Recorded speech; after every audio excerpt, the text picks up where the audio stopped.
Graça e a paz, meus queridos. O meu nome é Sandro, sou teólogo e também professor de educação especial. Pessoal, vamos juntos ler a introdução de Eclesiastes, escrito pelo rei Salomão.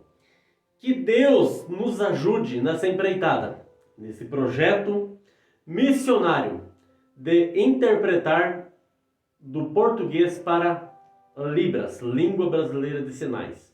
O livro de Eclesiastes nos obriga a pensar na vida e também nas coisas que nós colocamos a nossa confiança. Qual é o sentido da vida? De onde vem a verdadeira satisfação?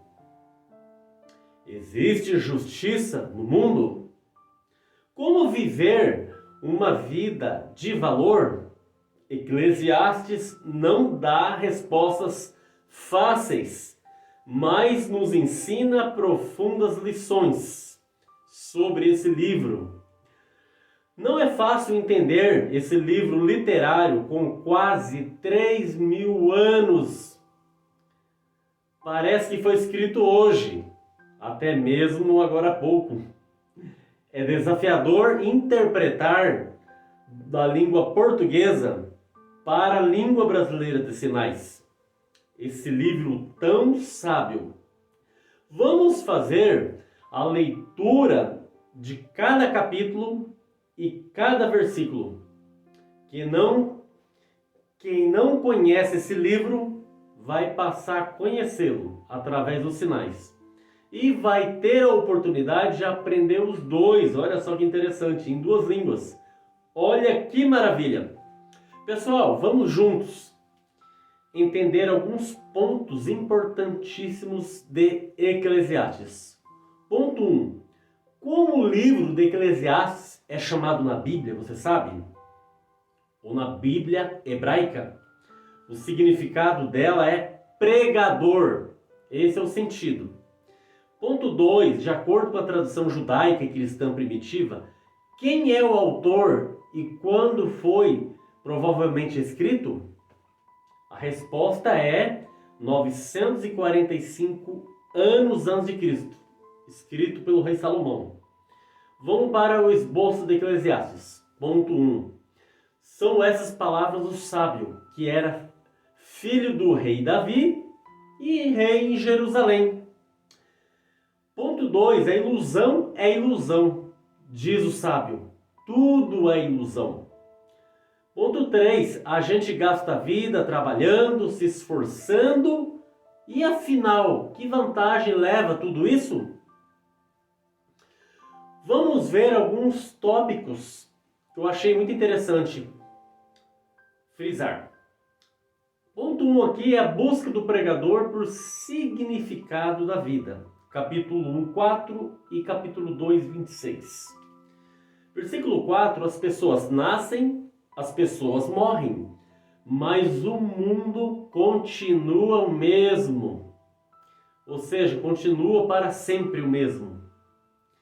Versículo 22. Ele dá a sabedoria, o conhecimento e a felicidade às pessoas, de quem ele gosta. Mas Deus faz que os maus trabalhem, economizem e ajuntem a fim de que a riqueza deles seja dado às pessoas quem ele gosta mais. Tudo é ilusão. É tudo como correr atrás do vento. E no ponto 2, as observações da vida do pregador. Nos capítulos 3 e 1 e 6 e 12. Ponto 1. Ou seja, no versículo 1. Tudo nesse mundo tem o seu tempo. Cada coisa tem a sua ocasião. Versículo 2. Há tempo para nascer e tempo para morrer. Tempo de plantar e tempo de arrancar. Versículo 3. Tempo de matar e tempo de curar. Tempo de derrubar e tempo de construir.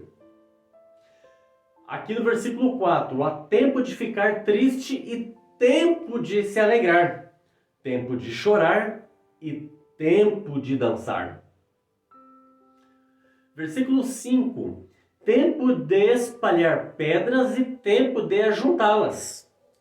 Tempo de abraçar e tempo de afastar. Olha só que interessante esses versículos. Versículo 6. Há tempo de procurar e tempo de perder. Tempo de economizar e tempo de desperdiçar. Capítulo 6, versículo 12. De fato, como podemos saber o que é melhor para nós nessa vida de ilusões, a vida que passa como uma sombra? Como podemos saber que vai acontecer na terra depois da nossa morte?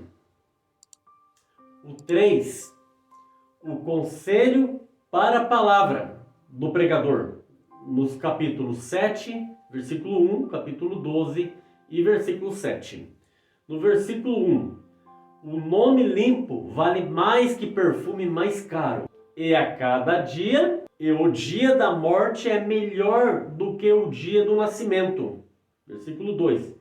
É melhor ir à casa de onde há luto do que ir a uma casa onde há festa. Pois onde há luto, lembramos que um dia também vamos morrer. E os vivos nunca devem esquecer isso. Versículo 3. A tristeza é melhor do que o riso, pois a tristeza faz o rosto ficar abatido, mas torna o coração compreensivo. Versículo 4. Quem só pensa em se divertir é o tolo. Quem é sábio pensa também na morte. Versículo 5. É melhor ouvir a repreensão de um sábio do que escutar elogios de um tolo. Versículo 6. A risada dos tolos é como estalos de espinhos no fogo. Não quer dizer nada. Versículo 7. Quando o sábio usa violência, ele se torna tolo. E quem aceita suborno, estraga o seu caráter. Versículo 8. A fim de uma coisa vale mais do que o seu começo. A pessoa paciente é melhor do que a orgulhosa. Versículo 10. Nunca pergunte, porque será antigamente era tudo melhor? Essa pergunta não é inteligente. Versículo 11. Todos nesse mundo devem ser sábios. Ter sabedoria é tão bom como receber uma herança. Versículo 12. A sabedoria é melhor do que o dinheiro.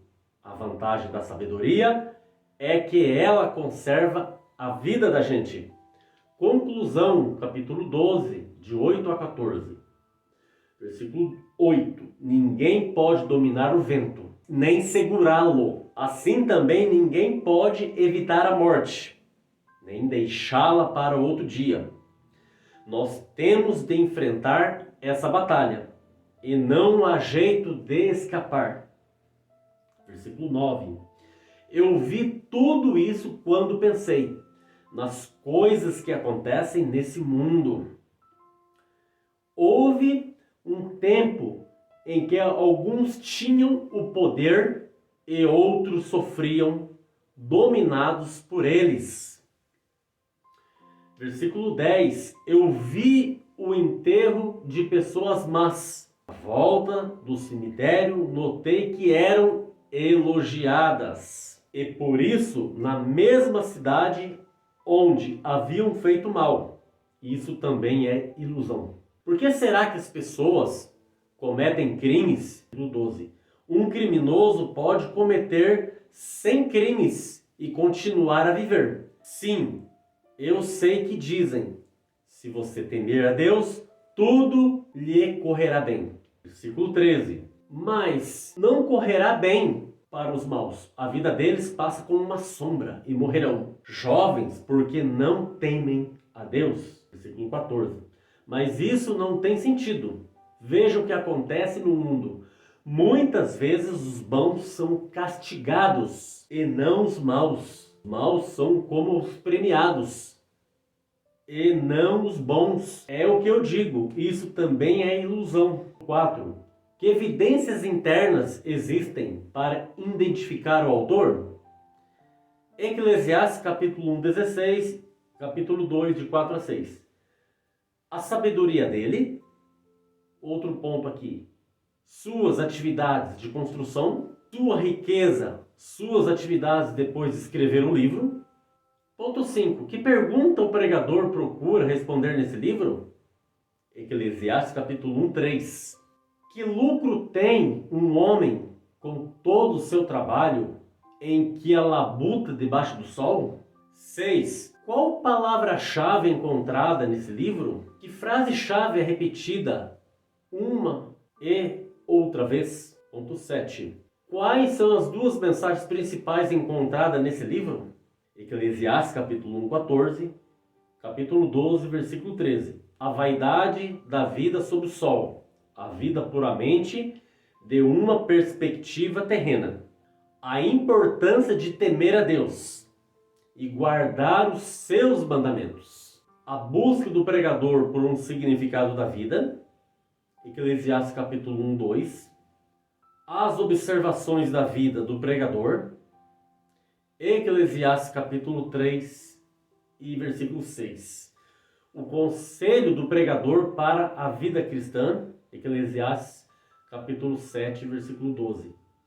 Com o objetivo de preencher sua alma, mas o que não surgiram efeito algum. Muitos de nós faz trabalhos, habilidades pessoais, foco em grandes armas para a construção de uma vida satisfatória. Mas isso é um grande engano. Quando se deparou com a vaidade, que nisso Salomão percebeu, apenas Deus pode nos dar satisfação genuína na vida. Salomão, o ser humano mais sábio que viveu na terra, não foi capaz de encontrar todas as respostas. Não há limites para o conhecimento. Contudo, o caminho para todas as respostas estão em temer a Deus. No tempo certo, Ele revelará o propósito de cada coisa. Enquanto isso, desfrutamos da vida na presença dEle. Já quero agradecer por ter nos acompanhado até aqui e até o próximo vídeo. Deus que abençoe a cada um.